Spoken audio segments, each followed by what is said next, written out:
Bonjour, je voulais partager avec vous une histoire qui m'a vraiment touché, une histoire d'un jeune étudiant. Après l'obtention de son bac, sa famille s'est rassemblée et décidé donc de l'envoyer à l'université, un jeune garçon. Ils ont calculé toutes les dépenses et le logement et la pension, tout ça montait à 800 000 francs. Quand il arrive donc en ville, le jeune étudiant, et il voit une voiture qu'on vendait à 800 000 francs. Il décide d'interpeller la voiture et ils discutent le prix et ils ont calé le prix à 650 000 francs. Il enlève 650 000 francs dans l'argent, il achète la voiture. Le matin, il travaillait, le soir, il allait à l'école, au fur et à mesure. Alors, il a décidé de demander tout séjour, logement avec ses amis, pour rester tout un petit temps pour pouvoir trouver une autre chambre à lui. Alors, il a travaillé comme ça pendant 3 mois ou 4 mois. Un jour, il porte une dame dans la voiture.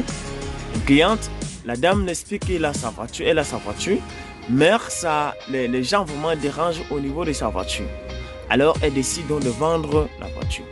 Le monsieur, dont le jeune étudiant, prend la décision et prend la voiture comme condition vente. Alors, la première voiture qu'il avait, il a laissé à une autre personne de travail et de faire le versement. Il prend donc maintenant cette deuxième voiture comme condition vente. C'est lui maintenant qui utilisait cette deuxième voiture.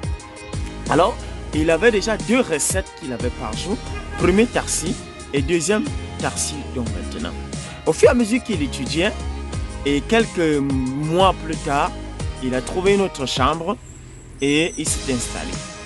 Alors, il avait le temps d'étudier, il avait le temps de chercher de l'argent.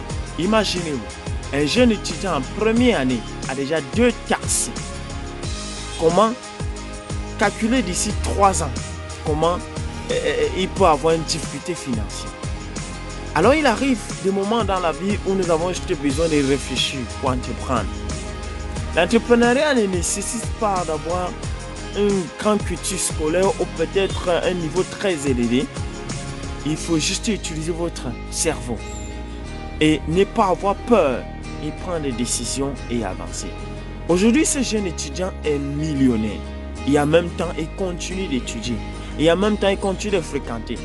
Aujourd'hui, il peut envisager au moins la voiture de 10 taxis et qu'il n'a jamais rêvé. Ses parents étaient étonnés d'écouter l'histoire de leur fils. Comme en 3e année déjà, si que licence, tu as au minimum déjà 5 taxis dehors. Beaucoup de gens pourraient penser qu'il est entré dans la sorcellerie. Il n'est pas entré dans la sorcellerie. Il a décidé de devenir riche. Le bonheur, c'est ici que ça commence. La richesse, c'est ici que ça commence. Merci. Que le Seigneur vous bénisse.